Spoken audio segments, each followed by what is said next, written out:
അമ്മയുടെ general body യോഗത്തിൽ വൻ തർക്കവും നാടകീയ രംഗങ്ങളും അരങ്ങേറി. വാർഷിക റിപ്പോർട്ടിലെ കണക്കുകളിൽ പിഴവുണ്ടെന്ന് രഞ്ജി പണിക്കർ ചൂണ്ടിക്കാട്ടിയതോടെ സിദ്ദിഖ്, ബാബുരാജ്, ഇടവേള ബാബു എന്നിവർ റിപ്പോർട്ട് പാസാക്കുന്നതിനെ ശക്തമായി എതിർത്തു. യോഗത്തിൽ തനിക്കെതിരെ ഗൂഢാലോചന നടന്നുവെന്നും പരാതിപ്പെട്ടപ്പോൾ ടിനി ടോം നിസ്സാരവൽക്കരിച്ചുവെന്നും നടി അൻസിബ സ്റ്റേജിൽ ആഞ്ഞടിച്ചു.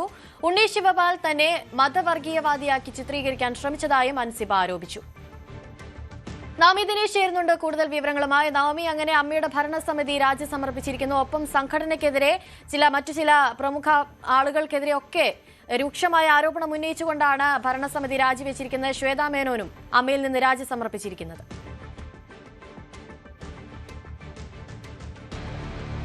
അതെ അനുശ്രീ, എന്തായാലും ശ്വേതാ മേനോൻ അമ്മ പ്രസിഡന്റ് സ്ഥാനം രാജിവെച്ചിരിക്കുന്നു. അതോടൊപ്പം തന്നെ അമ്മയിൽ നിന്നുള്ള അംഗത്വവും രാജിവെച്ചിരിക്കുകയാണ്. രാജിവെച്ചുകൊണ്ട് തന്നെയുള്ളൊരു മടക്കമായിരുന്നു ശ്വേതാ മേനോന്റേത്. ഒരു കൂട്ടം കുറ്റാരോപിതരുടെ സംഘടനയെ പിടിച്ചെടുക്കാൻ നോക്കുന്നു എന്നാണ് ശ്വേതാ മേനോൻ വിമർശിച്ചത്. അത് പറഞ്ഞുകൊണ്ട് തന്നെയാണ് തനിക്കിനി മിണ്ടാതിരിക്കാൻ കഴിയില്ല, തനിക്ക് തുറന്നു പറയണം, ഇനിയിപ്പോൾ താൻ അംഗമല്ലാത്തത് കൊണ്ട് തനിക്ക് മാധ്യമങ്ങൾക്ക് മുന്നിൽ പ്രതികരിക്കാം എന്നുകൂടി പറഞ്ഞുകൊണ്ടാണ് ഇപ്പോൾ ശ്വേതാ മേനോൻ രാജിവെച്ച് പുറത്തുപോയി.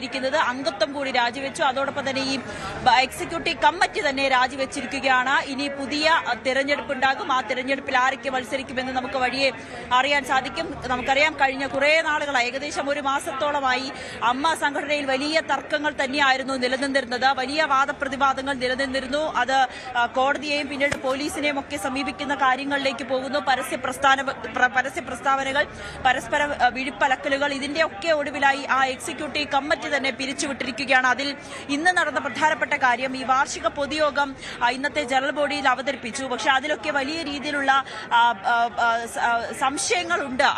ഇന്ന് അവതരിപ്പിച്ച ഈ വാർഷിക പൊതുയോഗത്തിലൊന്നും കൃത്യമായിട്ടുള്ള ഒരു കണക്കുകൾ അവതരിപ്പിക്കാൻ കഴിഞ്ഞില്ല എന്നാണ് ഇന്നത്തെ ഭൂരിഭാഗം അംഗങ്ങളും പറഞ്ഞത്. അത് സ്വാഭാവികമായും ട്രഷററും ജനറൽ സെക്രട്ടറിയുമാണ് ഈ വാർഷിക പൊതുയോഗത്തിന്റെ കണക്കുകളെല്ലാം തിട്ടപ്പെടുത്തേണ്ടതും വരവ് ചെലവ് കണക്കുകളെല്ലാം തന്നെ അംഗങ്ങളെ ബോധിപ്പിക്കേണ്ടതും. അത് ബോധിപ്പിക്കുവാൻ ഇവർക്ക് കഴിഞ്ഞില്ല. പക്ഷെ അതിനെന്താണ് പ്രസിഡന്റ് തന്നെ രാജിവെക്കണം, അല്ലെങ്കിൽ ഈ കമ്മിറ്റി തന്നെ പിരിച്ചുവിടണം എന്ന് പറയുന്നത് എന്തിന്റെ അടിസ്ഥാനത്തിലാണ് എന്നത് തന്നെയാണ് ഏറ്റവും പ്രധാനപ്പെട്ട കാര്യം. മല്ലിക സുകുമാരനും അത് തന്നെയാണ് ചോദിച്ചത്. ട്രഷറർ ഉണ്ണി ശിവപാലും ജനറൽ സെക്രട്ടറിയുമാണ് കണക്കുകൾ അവതരിപ്പിക്കേണ്ടത്. പക്ഷേ അവരുടെ വീഴ്ചയാണ്, ഈ ട്രഷററുടെ വീഴ്ചയാണ് കണക്കുകൾ കൃത്യമായ അംഗങ്ങളെ ബോധിപ്പിക്കാത്തതും 21 ദിവസങ്ങൾക്ക് മുൻപ് ഈ റിപ്പോർട്ട് സമർപ്പിക്കാതെയും ഒക്കെ ഇരുന്നത് ഇവരുടെ വീഴ്ചയാണ്. അതിനെന്തിനാണ് ഈ എക്സിക്യൂട്ടീവ് കമ്മിറ്റി പിരിച്ചുവിടുകയും ശ്വേതാ മേനോൻ അതിലെ രാജിവെച്ച് പുറത്തു പോകേണ്ട കാര്യം എന്താണെന്ന് മല്ലിക സുകുമാരനും ചോദിക്കുന്നുണ്ട്. എന്തായാലും ഇനി പുരുഷന്മാർ തന്നെ വീണ്ടും അധികാരത്തിലേക്ക് വരട്ടെ എന്ന് പറയുമ്പോൾ ശ്വേതാ മേനോൻ പറയുന്ന ഒരു പ്രധാനപ്പെട്ട കാര്യം, അല്ലെങ്കിൽ ശ്വേതാ മേനോൻ മാധ്യമങ്ങളോട് പറഞ്ഞപ്പോൾ ഒരു കാര്യം പറഞ്ഞിരുന്നു. അതായത് ഒരു കൂട്ടം കുറ്റാരോപിതരാണ് ഇപ്പോൾ ഈ ഒരു സംഘടനയെ പിടിച്ചടക്കാൻ ശ്രമിക്കുന്നതെന്ന്. നമുക്കറിയാം, നേരത്തെ ഹേമ കമ്മിറ്റി റിപ്പോർട്ട് വന്നതിന് ശേഷം സംഘടനയിലുണ്ടായ കോളിളക്കങ്ങൾ, അതിൽ ആരോപണ വിധേയരായി നിന്നത് രണ്ട് പ്രധാനപ്പെട്ട, ഒന്ന് സിദ്ദിഖ്, ഒന്ന് ബാബുരാജ്, ഇടവേള ബാബു. ഇവരെ 3 പേരെയും സംഘടനയിലെ ഈ പറയുന്ന തലപ്പത്ത് നിന്നുമൊക്കെ മാറ്റിയതാണ്. ആ ഒരു സാഹചര്യത്തിൽ അവർ തന്നെ വീണ്ടും തിരിച്ചു വരുന്ന ഒരു രീതിയിലേക്ക് വരുമ്പോൾ അവരാണ് പ്രധാനമായും ഈ കമ്മിറ്റിക്ക് നേരെയുള്ള ആരോപണങ്ങളൊക്കെ ഉയർത്തിപ്പിടിക്കുന്നത്. അങ്ങനെയാണെങ്കിൽ അവർക്ക് തന്നെ വീണ്ടും അധികാരത്തിലേക്ക് വരാനുള്ള ഒരു ശ്രമമാണോ ഇപ്പോൾ നടക്കുന്നതെന്നാണ് സംശയിക്കേണ്ടിയിരിക്കുന്നത്. അനുശ്രീ, നാമി, അതുപോലെ തന്നെ അമ്മയിൽ നിന്ന് രാജിവെച്ചുകൊണ്ട് ശ്വേതാ മേനോൻ പുറത്തേക്ക് പോകുമ്പോൾ വരും ദിവസങ്ങളിൽ കൂടുതൽ വെളിപ്പെടുത്തലിനുള്ള ഒരു സാധ്യത കൂടി നമുക്ക് മുന്നിൽ കാണാവുന്നതാണ്. അപ്പോൾ ഇപ്പോൾ പറയുന്നുണ്ട് കുറ്റാരോപിതരാണ് ഈ സംഘടന പിടിച്ചെടുക്കാൻ ശ്രമിക്കുന്നത് എന്നടക്കമുള്ള കാര്യങ്ങൾ. ഇതിലൊക്കെ കൂടുതൽ വിശദീകരണം വരും ദിവസങ്ങളിൽ ശ്വേതയുടെ ഭാഗത്തു നിന്നുണ്ടാകുമെന്ന് പ്രതീക്ഷിക്കാമോ? സ്വാഭാവികമായും അനുശ്രീ, എന്തായാലും ശ്വേതയുടെ ഇനി വലിയൊരു തുറന്നുപറച്ചിൽ നമ്മൾ പ്രതീക്ഷിക്കേണ്ടിയിരിക്കുന്നു. ഇന്ന് ആ യോഗം തുടങ്ങിയ സമയത്ത് തന്നെ, അല്ലെങ്കിൽ ഈ യോഗത്തിലേക്ക് വന്ന സമയത്ത് തന്നെ സിദ്ദിഖ് ശ്വേതാ മേനോനോട് ചോദിച്ചതുപോലും രാജിവെച്ചൂടെ എന്നതാണ്. അതായത് ശ്വേതാ മേനോൻ അത് പ്രസംഗത്തിലും പറഞ്ഞു. അതായത് ഇവിടെ യോഗം നടക്കുന്നതിനിടയിൽ പോലും ശ്വേതാ മേനോൻ അത് ഉയർത്തിക്കാട്ടിയിരുന്നു. ആദ്യം വന്നപ്പോൾ തന്നെ സിദ്ദിഖ് തന്നോട് ചോദിച്ചത് ഈ കമ്മിറ്റി രാജിവെച്ചൂടെ എന്നാണ്.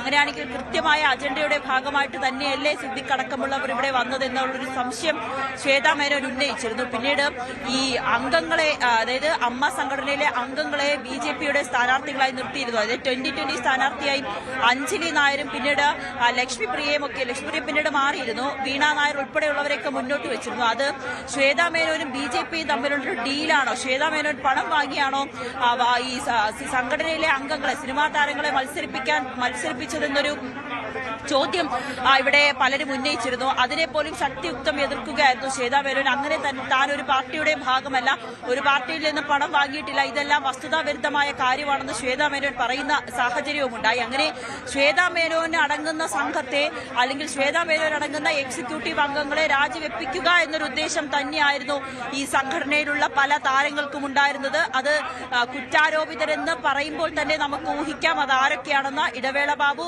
ബാബുരാജ്, സിദ്ദിഖ, ഇവർ മൂന്നുപേരും തന്നെയാണ് ഇന്ന് അവതരിപ്പിച്ച വാർഷിക റിപ്പോർട്ടിലടക്കം വലിയ അവ്യക്തതയുണ്ടെന്ന് ഉയർത്തിക്കാട്ടുകയും ഈ കമ്മിറ്റി രാജിവെക്കണമെന്നാവശ്യപ്പെട്ടുകൊണ്ട് ഈ റിപ്പോർട്ട് ഒരു അടിയന്തര പ്രമേയമടക്കം പാസാക്കുന്നതിന് വേണ്ടിയിട്ടുള്ള നടപടികളൊക്കെ സ്വീകരിക്കുകയും അങ്ങനെ ഒപ്പുശേഖരണമൊക്കെ നടത്തിയത് ഇവർ തന്നെയാണ്. ഇതിന് പിന്നിൽ ഇവർ തന്നെയാണ്. ഈ വനിതാ ഭാരവാഹികൾ അല്ലെങ്കിൽ വനിതകൾ ചുമതല ഏറ്റെടുത്തത് വലിയ അതൃപ്തി തന്നെയാണ് തുടക്കം മുതൽ ഇവരൊക്കെ ഉന്നയിക്കുന്നത്. പ്രത്യക്ഷമായും പരോക്ഷമായും സംഘടനയ്ക്കുള്ളിലും കമ്മിറ്റിക്കുള്ളിലും തർക്കങ്ങൾ ഉണ്ടാക്കാൻ വേണ്ടി അല്ലെങ്കിൽ ഏതെങ്കിലും തരത്തിലുള്ള സ്വരച്ചേർച്ച ഉണ്ടാക്കാൻ വേണ്ടി ചരടായി പ്രവർത്തിച്ചത് ഇവർ മൂന്ന് പേരുമാണെന്ന് പല താരങ്ങളും പറഞ്ഞിരുന്നു. എന്തായാലും അതിനൊക്കെ യാഥാർത്ഥ്യമാക്കുന്ന രീതിയിൽ തന്നെയാണ് ഇപ്പോൾ സംഘടനയിൽ കാര്യങ്ങൾ മുന്നോട്ട് പോയിക്കൊണ്ടിരിക്കുന്നത്. എന്തായാലും ശ്വേതാ മേനോന്റെ ഒരു വർഷം പൂർത്തിയാക്കുന്നതിന് മുൻപാണ് പ്രസിഡന്റ് ശ്വേതാ മേനോന്റെ നേതൃത്വത്തിലുള്ള ഭരണസമിതി രാജിവെച്ചിരിക്കുന്നത്. ഇനി ആരായിരിക്കും പുതിയ president, general secretary, executive committee അംഗങ്ങൾ, ഇതെല്ലാം നമുക്ക് വരും മുറയ്ക്ക് അറിയാൻ സാധിക്കും. അതിനു മുൻപ് ഇനി അഡ്ഹോക് കമ്മിറ്റി രൂപീകരിക്കലാണ് ഇപ്പോൾ നടന്നുകൊണ്ടിരിക്കുന്നത്. ചിലപ്പോൾ ഇതിലെ അംഗങ്ങൾ തന്നെ അഡ്ഹോക് കമ്മിറ്റിയിലും ഉണ്ടാകും, അല്ല എന്നുണ്ടെങ്കിൽ മറ്റു ചില അംഗങ്ങൾ കൂടി ചേർന്നുകൊണ്ടുള്ള ഒരു അഡ്ഹോക് കമ്മിറ്റിയിലാണ്. പക്ഷെ അപ്പോഴും അനുസരിച്ച് ഒരു കാര്യം ഈ പറയുന്നത് പോലെ ഈ ജനറൽ സെക്രട്ടറി ഇപ്പോൾ നിലവിൽ അതായത് ഈ ശ്വേതാ മേനോൻ പറയുന്ന കുറ്റാരോപിതർക്കൊന്നും ഇനി മത്സരിക്കാനാകുമോ എന്നൊരു ചോദ്യം കൂടി ബാക്കിയാവുന്നുണ്ട്. കാരണം അവർക്കൊന്നും അവരിപ്പോഴും കുറ്റാരോപിതരായി നിൽക്കുകയാണ്. കോടതി ഈ വിഷയത്തിൽ അവരെ കുറ്റവിമുക്തരാക്കിയിട്ടില്ല. അപ്പോൾ അവർക്കിനി സംഘടനയുടെ തലപ്പത്തേക്ക് വരാൻ കഴിയുമോ എന്നൊരു ചോദ്യം ബാക്കിയാകുന്നുണ്ടോ, അതോ അവർക്ക് അനുകൂലമായി നിൽക്കുന്നവരെ ഇനി സ്ഥാനത്തേക്ക് കൊണ്ടുവരാനുള്ളൊരു നീക്കമാണോ ഇതിന് പിന്നിലെന്നൊക്കെയാണ് നമുക്ക് അറിയേണ്ടത്. എന്തായാലും നിലവിൽ ശ്വേതാ മേനോൻ രൂക്ഷ വിമർശനം ഉന്നയിച്ചുകൊണ്ട് അല്ലെങ്കിൽ ഇതിലെ ചില ആളുകളെ വിമർശിച്ചുകൊണ്ട് തന്നെയാണ് അംഗത്വവും രാജിവെച്ച് പുറത്തുപോയിരിക്കുന്നത്. നവമി, അതുപോലെ തന്നെ ഈ ട്രഷററായി ഉണ്ണീഷ് ശിവപാലിനെതിരെ ശ്വേത ആരോപണം ഉന്നയിക്കുന്നുണ്ട്. അതുപോലെ ഈ ഭരണസമിതി ബാബുരാജിന്റെ ഭരണസമിതിക്കെതിരെ ആരോപണം ഉന്നയിക്കുന്നുണ്ട്. തന്റെ ഭരണസമിതി അധികാരത്തിലെത്തിയതിനു ശേഷമുള്ള കണക്കുകളൊക്കെ കൃത്യമായിരുന്നു, എന്നാൽ അതിനു മുൻപുള്ള കണക്കുകളിൽ ചില വീഴ്ചകൾ സംഭവിച്ചിട്ടുണ്ടോ എന്ന് ശ്വേത തുറന്നു പറയുന്നുമുണ്ട്. ഇതുമായി ബന്ധപ്പെട്ടുള്ള ചർച്ചകളൊക്കെ വരും ദിവസങ്ങളിൽ ഉണ്ടാകാനുള്ള സാധ്യതയുണ്ടാകുമോ?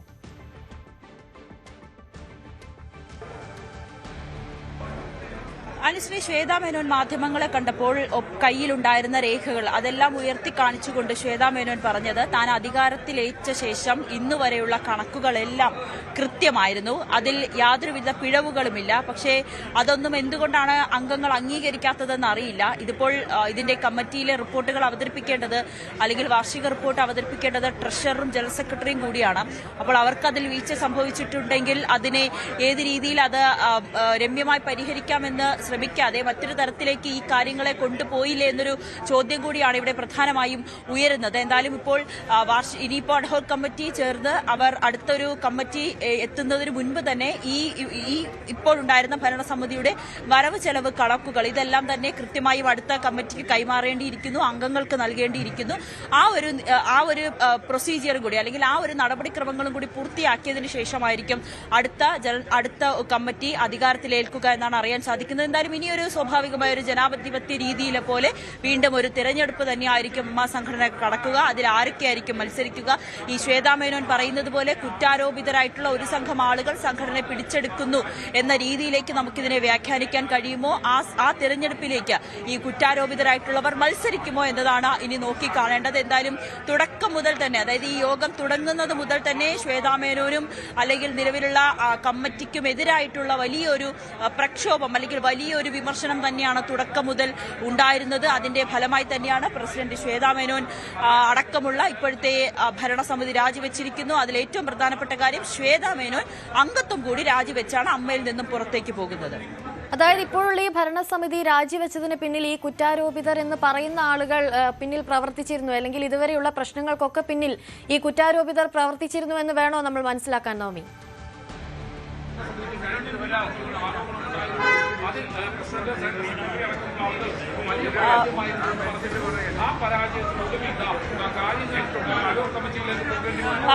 അനുശ്രീ, അങ്ങനെയാണ് ഇപ്പോൾ ശ്വേതാ മേനോൻ പറയുന്നത്. ഈ കുറ്റാരോപിതർ ആണ് ഈ സംഘടനയെ ഇനി നിയന്ത്രിക്കാൻ വേണ്ടിയിട്ടുള്ള ചരടുവലികൾ നടത്തുന്നതെന്നാണ്. അങ്ങനെ കുറ്റാരോപിതരായി ഇപ്പോൾ നിലനിൽക്കുന്നതും അല്ലെങ്കിൽ ഈ കമ്മിറ്റിയിൽ വന്നതുമായിട്ടുള്ളത് ഇടവേള ബാബു, ബാബുരാജ്, സിദ്ദിഖ് ഉൾപ്പെടെയുള്ളവരാണ്. ഇവരാണോ ഇത്തരത്തിലുള്ള പ്രശ്നങ്ങൾക്കൊക്കെ കാരണം, അല്ലെങ്കിൽ ഇവരുടെ ഒരു തന്ത്രത്തിന്റെ ഫലമായി തന്നെയാണോ ഈ കമ്മിറ്റി പിരിച്ചുവിടുകയോ അല്ലെങ്കിൽ ഈ കമ്മിറ്റി രാജിവെച്ച് പുറത്തു പോവുകയും ഒക്കെ ചെയ്തതെന്നൊരു സംശയമാണ് ഇവിടെ ഉയരുന്നത്. എന്തായാലും ശ്വേതാ മേനോൻ പറഞ്ഞു വെക്കുന്നതും അത്തരത്തിലുള്ള സൂചനകൾ തന്നെയാണ്. നിലവിൽ ഇപ്പോൾ ഭരണസമിതി പിരിച്ചുവിട്ടിരിക്കുകയാണ്, അല്ലെങ്കിൽ രാജിവെച്ചിരിക്കുകയാണ്. ഇനി പുതിയ ഭരണസമിതി ചുമതലയേക്കണം. ഏറെ പ്രതീക്ഷയോടുകൂടി തന്നെയാണ് താരസംഘടനയായ അമ്മയിൽ വനിതകൾ നയിക്കട്ടെ എന്നൊരു തീരുമാനത്തിലേക്ക് മുതിർന്ന താരങ്ങളടക്കം എത്തുകയും അതിലേക്ക് വഴിവെച്ചത് നമുക്ക് കൃത്യമായിട്ടറിയാം.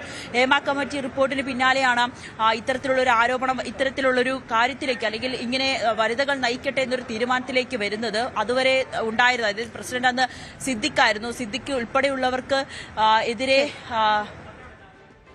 ശരി. ജനറൽ ബോഡി മീറ്റിംഗിലെ തർക്കങ്ങൾക്കൊടുവിൽ ഇപ്പോൾ ശ്വേതാ മേനോന്റെ നേതൃത്വത്തിലുള്ള ഭരണസമിതി രാജിവെച്ചിരിക്കുകയാണ്. അമ്മ അംഗത്വവും രാജിവെച്ചുവെന്നും ശ്വേതാ മേനോൻ മാധ്യമങ്ങളെ അറിയിക്കുകയുണ്ടായി. നവമി ദിനേശാണ് കൂടുതൽ വിവരങ്ങൾ നൽകിയത്.